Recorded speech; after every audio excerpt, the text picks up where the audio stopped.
Oi, tudo bem? Sou Claudine Bernardes e uma vez mais estamos aqui para este programa de educação emocional para pais e mães que colocamos esse nome, Contos para Crescer em Tempos de Crise.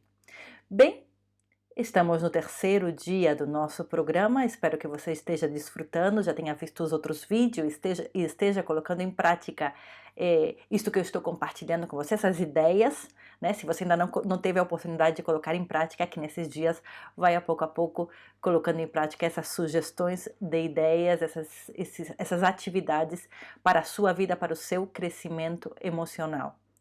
Hoje eu vou trazer um tema muito importante e o tema de hoje é: quem eu decido ser em tempo de crise? Quem eu decido ser?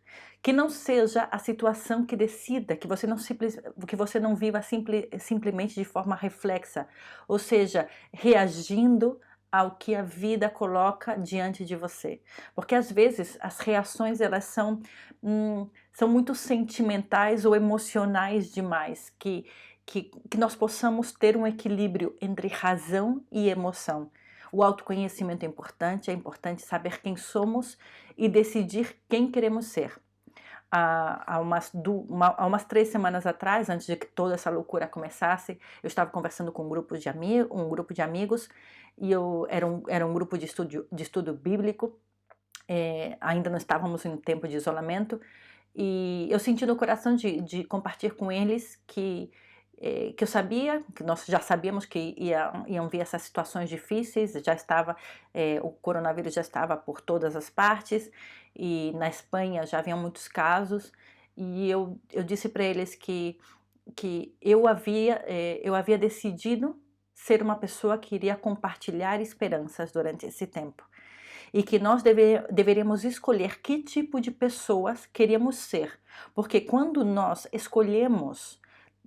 trazemos para a razão essas escolhas, quando nós quando nós declaramos o tipo de pessoa que queremos ser, então as nossas decisões devem ser de acordo com essa escolha. Ou seja, eu não vou simplesmente reagir às circunstâncias, ou eu não vou simplesmente reagir a esse momento, ao medo. Não se trata de reagir ao medo, de reagir à irritabilidade, se trata de decidir o que eu vou fazer. E hoje vamos tratar sobre isso. Jean-Paul Sartre disse assim: não importa o que a vida faz com você, mas o que você faz com o que a vida fez com você. Entendeu isso? Eu vou repetir, olha só que interessante.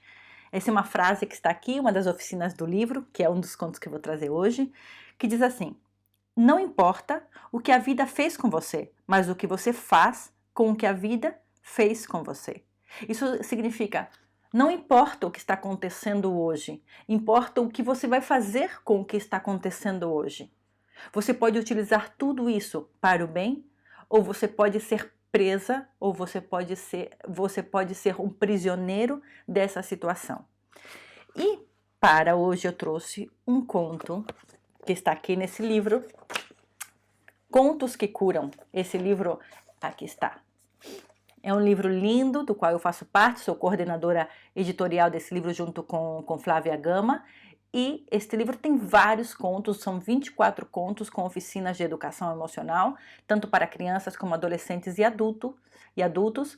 E o conto que eu vou trazer hoje para você foi o primeiro conto infantil, por assim dizer, que eu escrevi. É lógico que eu tenho a concepção de que os contos eles não devem ser classificados como contos para crianças, para adolescentes, para adultos, porque eu acho que o conto faz parte da essência humana. Nós somos seres narrativos e o conto como narrativa faz parte da nossa essência. Então os contos podem tocar o coração das crianças, dos adolescentes e dos adultos da mesma forma ou de formas proporcionais às experiências que possuem. Então esse primeiro conto que eu escrevi já faz bastante tempo, e que agora faz parte desse livro, e eu quero compartilhar com vocês porque esse conto ele traz uma situação, uma experiência muito parecida à que nós estamos passando hoje em dia. E o conto se chama O Carvalho e os Contos. Vamos lá? O mundo é muito grande e cheio de árvores diferentes. Há algumas muito grandes, outras baixas, Algumas dão frutos e outras não, mas todas são importantes.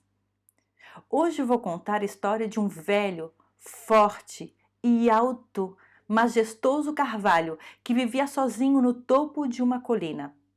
O grande carvalho olhava para o verde vale que se estendia abaixo e sentia um grande vazio dentro de si.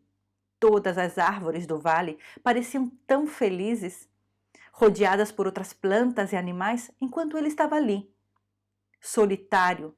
Nenhum animal queria se aproximar dele porque os seus frutos, as bolotas, não eram tão apetitosos quanto os frutos das outras árvores que viviam no vale.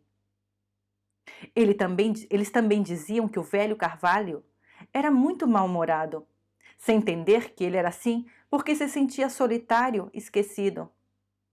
Ah, por que ninguém quer ser meu amigo? Eu gostaria de ter alguém para conversar, dizia o carvalho com grande tristeza, esperando que o vento levasse as suas palavras e alguém pudesse escutá-las. Um dia, uma família de pássaros pousou sobre ele. Bom dia, grande carvalho. Podemos fazer o nosso ninho na sua copa? Perguntou o senhor pássaro. O carvalho estava tão acostumado a viver sozinho que não sabia se conseguiria se dar bem com os novos inquilinos. Ficou pensando um pouco e finalmente respondeu como quem resmunga. Podem ficar, mas espero que vocês não sejam pássaros barulhentos, porque eu estou acostumado a estar tranquilo. Ah, e nada de picar o meu tronco, é?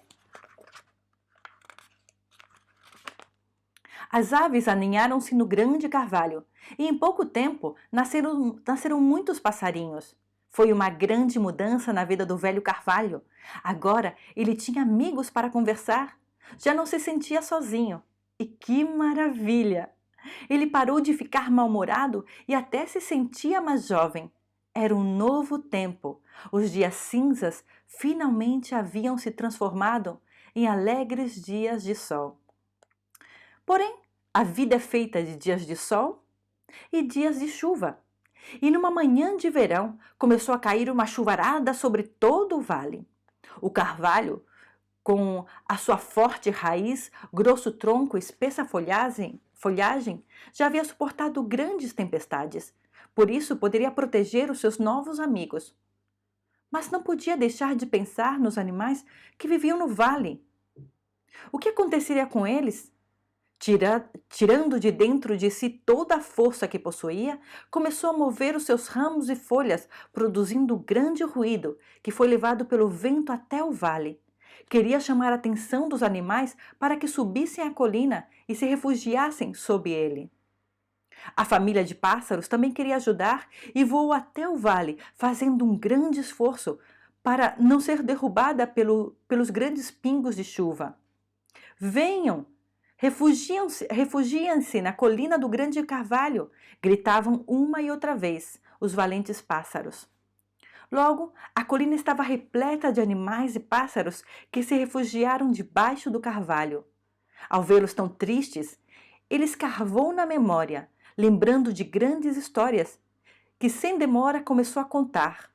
A sua voz forte e cálida entrava pelo ouvido e se alojava no coração de cada animal, despertando a imaginação sobre as cenas das histórias.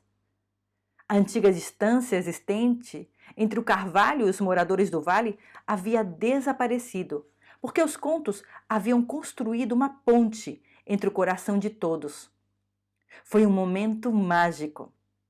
Quando a chuva passou e a água baixou, os animais voltaram para suas casas, mas todas as tardes, antes de anoitecer, regressavam à colina e escutavam uma nova história que os transportava a mundos muito distantes, com grandes aventuras e heróis que enfrentavam grandes desafios. Quando o grande carvalho terminava uma história, todos juntos diziam a mesma frase. Essa história entrou por uma porta e saiu pela outra. Quem quiser, que conte outra. Que lindo, na verdade, essa história eu gosto muito, não somente porque eu a escrevi, mas porque ela tem essência, a essência do contador de histórias, não é verdade? Antigamente, quando não havia televisão, quando as pessoas viviam isoladas das grandes urbes e não havia tanta coisa que fazer pela noite, o que existiam, que se podiam compartilhar, eram histórias. E os contadores de histórias estavam no centro de todo esse mundo, de todo esse acontecimento. Pela noite as famílias se reuniam ao redor dos avós,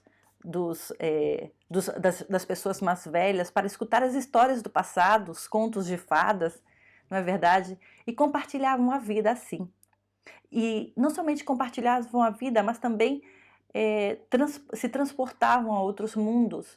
E os nossos anciões eram assim também quem nos passavam, quem nos ensinavam sobre as suas tradições.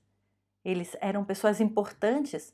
E hoje em dia os contadores de histórias, e inclusive os nossos anciões, as nossas pessoas mais idosas, às vezes estão esquecidas e se esqueceram que elas são esses transportadores de tradições tão importantes para a manutenção da nossa vida como ser humano, não é verdade? Mas o que fala essa história? O que contou essa história para você? Como você se sente? Você se sente como isolada do mundo? Isso está trazendo tristeza para você? Você se sente triste, abatido diante dessa circunstância? O que você pode fazer diante disso tudo é escolher que tipo de pessoa que você quer ser. O Carvalho, diante daquela situação, ao ver todo o vale sendo inundado, os animais ficando sem casas, ele escolheu quem ele queria ser, ele escolheu trazer para si essa responsabilidade. Talvez você esteja na sua casa, com crianças, com você, com outras pessoas. Eu venho trazer hoje uma sugestão de atividade. Uma atividade muito legal. Uma atividade ancestral, mas que nós esquecemos de fazê-la. Contar histórias. Isso mesmo. Eu lhe aconselho a contar histórias. Eu vou fazer isso também com a minha família. Bom, eu já estou fazendo, nós estamos contando muitas histórias em família, estamos lendo muitos contos, mas o que eu desejo fazer é algo que vai muito mais além. Comece contando histórias. Eu vou construir uma barraca com telas, com panos, com a minha família, com as minhas crianças, e vou entrar ali naquele mundo mágico construído só para nós, e vou contar-lhes histórias. Exatamente. Vou contar histórias de quando eu era criança, histórias da minha infância, histórias que eu escutei dos meus avós, histórias que eu escutei dos meus tios. Vou contar histórias dos meus ancestrais para eles também, para que possamos conectar os nossos corações. Nesse momento de muita incertidão, as crianças, elas também se sentem, elas também observam, desde a visão delas, obviamente, que existe algo de perigo no ar, né? Essa situação que elas não podem sair, não podem deixar a casa, então elas também estão estressadas. Talvez vocês também estão estressados. Então, elas necessitam se sentir seguras. As crianças necessitam se sentir seguras. Você pode ser esse momento de segurança, você pode criar esse momento de segurança para você, para a sua família, recolhidos na sua casa, contando histórias. Conte as suas histórias da sua infância. Crie contos com as crianças. É importante, os contos, eles onde o herói luta contra dragões, contra bruxas. O que lhe ajuda também é a criança compreender que, apesar das dificuldades, apesar das lutas, é possível vencer esses dragões. É possível vencer essas bruxas que vêm trazer maldição, como na verdade a situação que nós estamos vencendo. As crianças não podem ver esse vírus, não podem ver o coronavírus, mas podem sentir que existe algo ruim que está acontecendo e necessitam um pouco de otimismo, necessitam saber que é possível vencer isso tudo. E os contos dão exatamente essa esperança, os contos falam dessa esperança. Então, a minha proposta de hoje é: escolha quem você quer ser nesse momento de crise. Você quer ser a esperança no meio da sua família? Você quer ser alguém que transporta segurança? Escolha quem você quer ser. Escolha ser um ponto de partida para algo melhor. E para terminar o nosso vídeo de hoje, ok? Lembre-se, a atividade é contar histórias. E depois você pode entrar aqui e deixar a sua experiência. Como foi contar as suas histórias para os seus filhos? Como foi recordar a infância? Como foi lembrar a infância? Ok? Conte esses contos que você escutou, que você lembra. Traga para sua memória essas histórias que você tem aí escondida. Compartilhe com as suas crianças, tá certo? Ou com outras pessoas também que talvez estejam necessitando escutar histórias. Agora tem muitas pessoas compartilhando histórias. Bem, e para terminar, eu quero ler uma poesia que eu escrevi já faz um tempo e que se chama Ponto de Partida. E eu quero convidar você a ser esse ponto de partida, a ser segurança no meio de tanta insegurança. Sou um ponto de partida, desde onde as pessoas alçam voo, decolam. Quando alcançam a altura, olham para baixo e ali estou, um ponto, um simples ponto, um ponto de partida. Talvez se esqueçam de mim, talvez nunca regressem. Entretanto, o que sou jamais deixarei de ser, seu ponto de partida. Há também os que regressam, porque para eles, além de ponto de partida, sou uma parada de descanso. Assim que, meu amigo, minha amiga, escolha quem você quer ser nesse tempo de crise. Escolha o melhor para você e para sua família. Até breve. Até a nossa próxima aula.